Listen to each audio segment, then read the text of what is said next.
চলুন আমরা এই ক্রাইটেরিয়নটি মুহাম্মদ সাল্লাল্লাহু আলাইহি ওয়াসাল্লামের উপর অ্যাপ্লাই করি। 1, তিনি মিথ্যাবাদী ছিলেন। 2, তিনি ডিলিউটেড ছিলেন। 3, তিনি সত্যবাদী ছিলেন।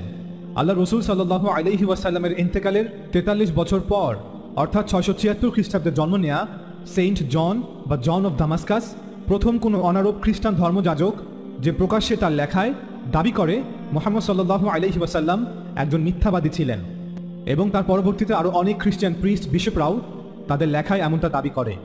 কেননা তারা কোরআন পড়ার পর হতবাক হয়ে গিয়েছিল যে কোরআনের সাথে বাইবেলের কতটা সামঞ্জস্যতা রয়েছে, এমনকি অনেক বিস্তারিত নিখুঁত বিষয়গুলোতেও ভীষণ মিল রয়েছে, যেমন থিওলজি, রিলিজিয়াস ফিলসফি এবং রিলিজিয়াস ল।